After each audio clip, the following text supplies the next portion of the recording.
Shield Hero Season 3 just started, and they're doing kind of the same thing they did with Season 2, where it looks like they're going to try to jam like 4 books into 12 episodes after they put 5 books in 25 episodes for the first season. So they skipped a lot of stuff in this, and that's what I'm mainly going to focus on. I'm going to try not to spoil anything. I'm just going to go in the order that the book is in, up to where the episode 1 ended. But there is a chance that they do a flashback or something and cut back to this stuff or acknowledge it later. I can't guarantee that there'll be no spoilers, but I'm just going to go in chronological order, assuming that they're doing the same. And the reason I want to talk about this stuff is mainly because the stuff that's getting left out is world building and character stuff. And I think that's why Season 2 was pretty criticized by a lot of people.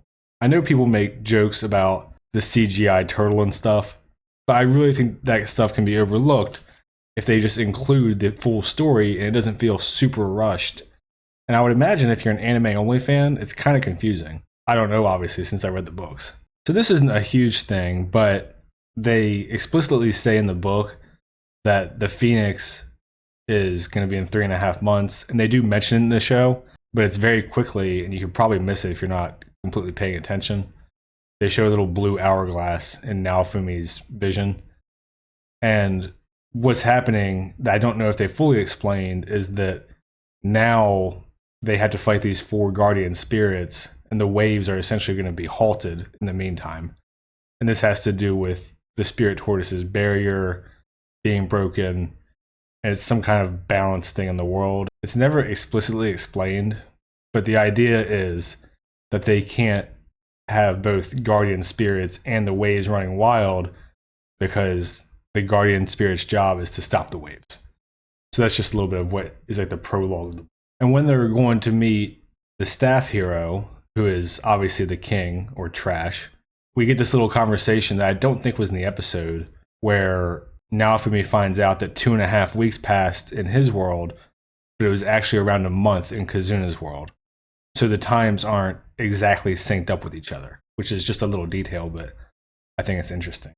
And there's a lot of conversation pretty early in the book here about trying to figure out what the waves are and how the strength of the monsters works, because they get stronger, and getting the heroes reunited. And it's really a bummer that they skipped a lot of this stuff with the other 3 heroes in Season 2, because early on, they're a big part of the training and stuff, and then they'll kind of throw a tantrum and leave. And that's how they end up obviously going missing later in the season. And that's kind of the build-up for a lot of this season's stuff, which is why it's frustrating to me that they just keep skipping huge chunks of the character stuff. Because now, for the anime-only people, you really haven't seen the other 3 heroes pretty much since Season 1. So you don't get all of this build-up in the relationship dynamics and stuff between the 4 of them. And now that's supposed to be a really big part of this arc that's about to happen over this season. And see, you get this whole conversation here where you find out that the 3 heroes woke up and then teleported away, and they're all pretty distraught about what happened, and the general populace is blaming the other 3 heroes for how violent the spirit tortoise was.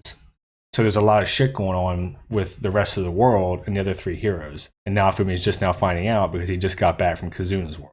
And you also get an explanation for why Naofumi suddenly wants to rebuild a territory and have his own kind of town in this world, because they kind of just jumped to it in the show. But he's explaining that Kazuna had done this in her world, and it allowed her to be surrounded by a bunch of strong people that could help with defense from the waves and stuff. There's also obviously the character development for him, where he hated this world when he was first here and he had nothing. And then he's slowly built up these attachments and has people in this world that he cares about now. So he really wants to be there and protect it. And this is also really important for something that happens later on. Probably not this season, but a major part of the story. And there's a little bit of humor in here too, where Eclair is supposed to be the one who's governing this territory, but she's really bad at it. And Naofumi gets bumped up to the rank of Count, which is a huge deal in this world. And essentially, he's only lower than the royalty now. And this is something that's a little bit funny and a little bit dark, really, that's been brought up multiple times in the books that the show left out. And that's the queen is telling him that there's a chance that he might have a kid. And she says, maybe example with Melty. And Naofumi's immediately like, no. And obviously, this is all political maneuvering. You know, to have the Count and the Shield Hero's kid join the royal bloodline would really give it power and stability. And he's kind of thinking in his head like she's a child. There's no way that he's gonna have any sexual desire for a 10-year-old kid. And I'm glossing over some of the stuff that they actually did touch on. Like Naofumi goes to get all these slaves, and the reason he's doing this is because they need people to rebuild this territory that he has now claimed. And what he has to do as part of the system is he has to leave one rule in place on each slave. So what he does is has like pretty strict rules to make sure they're actually working to rebuild. And then once they are actually working on their own, he takes all the restrictions off except for the one where they can't lie to him, which is a nice little touch because he still is afraid of being betrayed on some level. And I'm going to skip stuff that was covered in the anime just to keep the video a little bit shorter, but also I did want to mention that you do find out a lot more details about the shield power-ups and the point systems and the levels and all that stuff. In the show, I guess if you paused it, you might see some of it, but it goes really fast. And then he gets different types of shields and stuff. So this chapter is called E-Float Shield. So he gets a shield that can float out in front of him, like a secondary one for defense. It's a nice little touch, but it's not a huge deal that I'm going to spend a bunch of time on talking about. But this is just one of those things where the books have however many pages they need to tell all the details and story. And the anime has, 12, 13 episodes that are 20 minutes each. And here's just the book illustration of this secondary E-Float shield that I was talking about. And he gets this when he copies a spirit tortoise shield. And it unlocks a bunch of stuff and a new branch in his options. And you can see he's trying to figure out how to make this secondary shield useful now. This is where we get into the story, and Eclair, you find out, is having a really hard time because she's kind of a meathead. And obviously rebuilding a territory is much more about paperwork and managing money and all that kind of stuff. And also we run back into Keel, and there's a really big thing with Keel in a couple of chapters here that completely got skipped. But right now, Keel is pouting because he didn't get to fight. He got hurt early on in the Spirit Tortoise arc and then was kind of bedridden. And something the show really misses out on to me is Naofumi has a bit of a dark streak to him. So like here, he yells at all the kids that he just bought as slaves and is like, are you expecting someone else to rebuild it for you? Like, you guys have to do it. And he also tells them that by being his slave, they'll get a lot stronger because his slaves obviously get leveled up much faster than regular people do in this world. And a lot of this chapter is glossed over or pretty much completely ignored in the show. And this is kind of like the logistics of rebuilding. And you get to see different types of monsters in this world that he uses for farming. They bring in more Philolios to do travel stuff. There's different types of demi-humans who have different skill sets. And then Naofumi feeds all these people all the time, and they love his food because his cooking is so enhanced by his shield's abilities in this world. So that's a really big thing, is that they're all slaves who are now getting good meals, and it really motivates them to work harder to rebuild the village. And they kind of run into a small issue here where all the little kids, like the girls in particular, are growing up really fast because they're leveling. And that's like the dynamic of the demi-humans. Obviously, that's how Raftalia went from being a child to a full-blown adult so quickly. So they came and needed him to feed them at like midnight. So he had to cook again. And then they're running low on food. So now he's putting together hunting parties and people to farm and kind of just figure out these issues of building a town. And it's interesting because this bioplant that they ran into in season 1 that grew way too rapidly and was messing the town up keeps coming up as a useful thing because he tweaked the settings to it. So he's kind of experimenting with it, and they use it to grow food, to grow shelters, and he's trying to consider whether or not he can alter what kind of fruits and leaves and stuff come off of it so that he can even make medicines and stuff with it too. And I get why you can't bog the show down with a ton of logistics of building a town, but it would be nice to see a little bit of it and kind of just some of the world building and stuff. This whole chapter gets skipped in the show, and this is actually kind of a big deal. I don't know if they're just not going to address it, or if maybe they'll address it later in a different way. But we get a little thing here where Naofumi says all the kids look about 14 or 15 now, and he's thinking to himself that they're all pretty average looking, and none of them are even close to how attractive Raftalia is. Which isn't a huge deal, but it's just a nice little thing of, their slowly growing relationship, because obviously she's the end game. And we also get to see Naofumi interacting with some of the kids and kind of growing closer to the village and that sort of thing. And here I'm showing this part of the book because Sedina is mentioned by Raftalia and the kids. And Sedina, I don't remember if she was in the show or not. In the book, she definitely is very, very early on. Raftalia talks about how Sedina took care of all the kids at the village, and they don't know if she's alive or dead because the village was destroyed in the waves. And Raptalia talks about how strong she is and why didn't she protect the village, and she was out fishing. So that's what we find out about her. And this is going to become important to the story later on. It kind of sucks when they leave these little foreshadowing things out that are pretty important to the story. And you find out that Sedina was fishing because she's an aquatic therianthrope. So they've got like mole-type people, aquatic ones, and they all have like slightly different skill sets too, which is nice for the world building. And that's the kind of stuff that I think when you leave it out, it makes the world feel really small because you've just got these few characters that the story really revolves around, and you're not seeing the bigger world.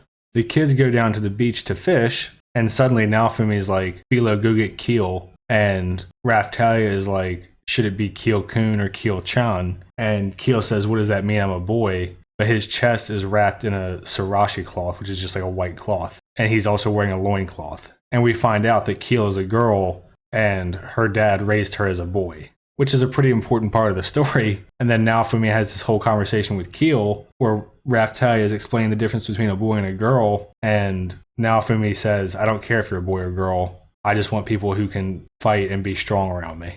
And here's the book image of Keel, so you can see what she looks like. So she's kind of an androgynous little kid who was hiding whatever little bit of chest she was developing. And it sounds like they don't really specify that Keel was only with her dad and really looked up to him, so she wanted to be a man, essentially.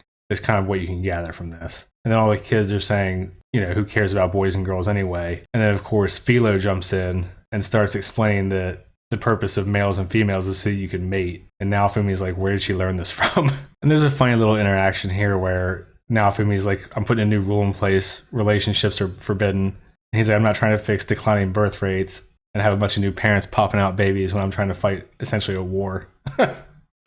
There's some good comedic stuff that was left out also. And they had this whole back and forth about Keel's like, it's not fair you surround yourself with girls and then say relationships are forbidden. And Naofumi says, I wouldn't care if Raftalia and Philo were boys. And then he says something along the lines of Naofumi swings both ways. And he's just like, no. So the whole thing is pretty ridiculous, but it's a pretty funny scene. And it's a bummer that it probably won't be in the anime. And then Naofumi also says, Keel, weren't you having a thing for Raftalia? And that's why you wanted to get strong. And he goes, well, you guys couldn't get pregnant from same-sex relationships. Maybe I should allow those. And Raftalia, the way that it's described, comes over with kind of a smiling yandere face because she's super mad at him now. And the rest of this chapter is just kind of him doling out tasks to different groups. They need cooks, they need hunters, they need farmers, people making accessories and stuff for them to sell. So he's really trying to build up everything to get the town rolling. And he also, in the next chapter, is now talking because the village is progressing and it's kind of on its way. And he puts Keel in a dress and she starts blushing. And he's like, this is what I want you to do when you're peddling. So he's using Keel as a salesman and one of the other Philolials so that they can have like a market and sell things. The slave trader comes by the village to see how things are going. And he tells Naofumi to go to Zeltoble, which is where he's going in the show, or where he's at in the show. And what they do is he travels with Philo during the day and then teleports back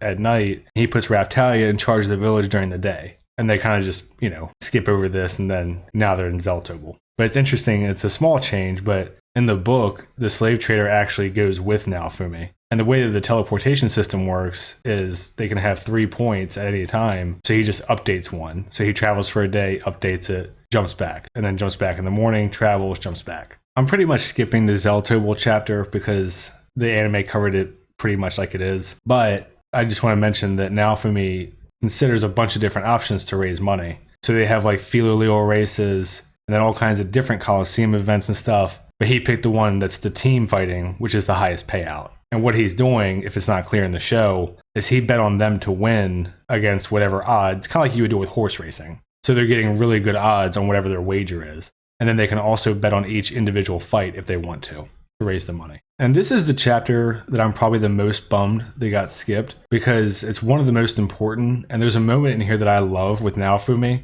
where you get to see his real like anti-hero kind of dark streak. And he has it all throughout the books. And the show, I feel like they kind of water him down a little bit to make him more palpable, essentially, as a hero. So he jumps back to the village at the end of the night instead of staying in a hotel. He just makes a teleport spot and then jumps back. And when he gets back, there's slave hunters in the village. So obviously Raftalia is super pissed and the village is trying to defend itself, but they're kind of getting beaten back.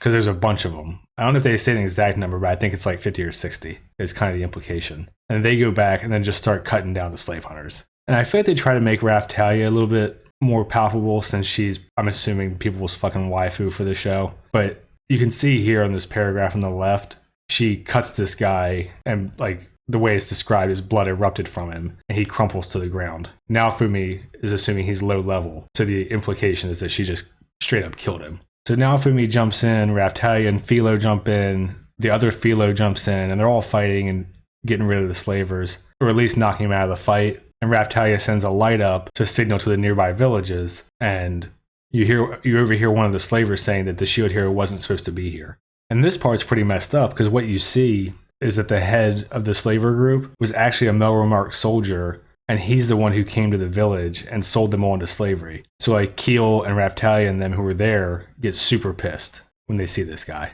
And obviously he's the strongest one, he's the slave leader.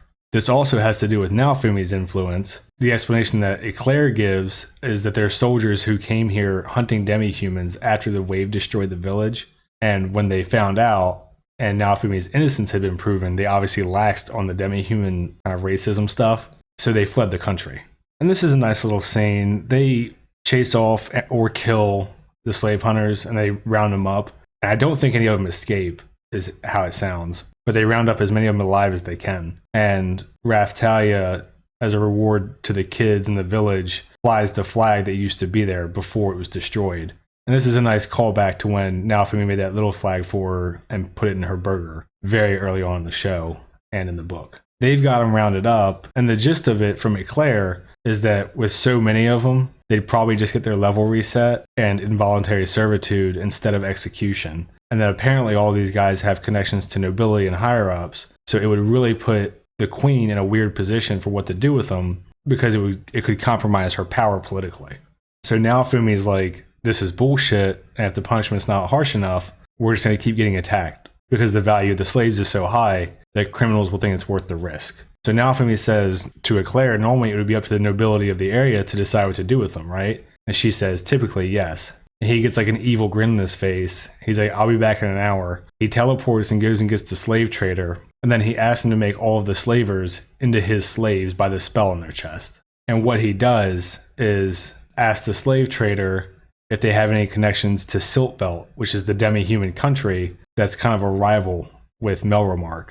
And obviously they're pissed off because they're enslaving their people. So he says that he's going to take all these criminals into Zeltoble, sell them specifically to the relatives of the people they killed in Zeltoble, and then he's going to use the money from this to bet on himself in the Colosseum. And that's how he comes up with the funds. And he tells the slaver to say, hey, it's from the shield hero. These guys are slave hunters that captured demi-human slaves. And I want everyone to know that so that their relatives can buy them and presumably torture and kill them. Which is pretty smart, but pretty brutal. And he also does this to discourage any future slave traders or slave hunters from coming into his territory. And this is the kind of stuff that I love in the books, where he's just a little bit dark, and I wish it was in the show instead of toned down a bit. And here's just a little bit more artwork from the novel. You can see Naofumi talking to Raftalia, and a lot of this chapter is just kind of explaining the rules of the Colosseum and how they can bet on themselves and whatever. And he runs into an accessory guy here who's like the best in the business that he met earlier in the story. And he gives the guy an accessory, you know, and offers the guy to set up a shop in his town so that he can have high quality accessories made. Just a little detail that they skipped. And here's a really short thing that gets skipped also, where we find out that Raftalia can't copy swords that aren't katanas. And they look for new claws for Philo, but the stuff that they have is already too good for the store. Just little things like that, and then they move on to the Colosseum. And then here is where we get introduced to Nadia the first time, and Nadia is having a drinking contest with other guys at the bar and kills them. And then she drinks with Naofumi, and Naofumi just drinks as much as he wants because he can't get drunk, and she's kind of impressed by how much he can drink. And then they talk a little bit, and it's pretty much the same as the anime, where you see the fight in the ring and they're kind of chatting, but nothing major happens really. And there is a nice little detail that slipped in here where she explains to him that monsters can also be used in the arena as a team. And now Fumi's like, why would you do that? And it's because humans have a limit of 100, which is the level that they can get to. But for monsters, there is no limit. So in theory, you could have a couple 200 level monsters fight in the arena. And the reason you get this explanation is because they're cooking one of the monsters that died in the arena that night in a fight. And she also explains that the spectators can support the fighters to make the fights more even. So like if one opponent can fly, they'll put an iron cage over top of the battlefield. Or if a spectator can pay to buff one of the fighters to try to level the playing field. So that's kind of a big deal in the Coliseum because the big bettors and the fan favorites might really help one side against another. And there's a little scene in here too. This is the part where Naofumi considers running Philo in races and other stuff, but they just go with the Coliseum fight. And he explains where the Rock Valley Party nickname came from. And he says that it was his last name in English. So that's just a little interesting detail. It's not a huge thing, but I like that it's in there. And this is almost caught up to the end of the first episode, but they left out where Philo gets a Morning Star, which is like a little essentially grenade that she uses over and over. And she just runs around with it saying jingle jangle like an idiot. And then this chapter ends with their second fight in the arena, which I'm assuming will be the beginning of the next episode. So at this point, we are 70% through the book, and this is where we meet other people and other stuff happens. So yeah, I don't want to spoil anything. I don't want to go too long. I just wanted to talk about the stuff that was left out. Because some of it's not a big deal, but some of it I think is important. And then some of it I think really hurts the world building and character stuff. So, you can make of that what you will, read the books yourself, whatever. Maybe you just want to get filled in on what's not there.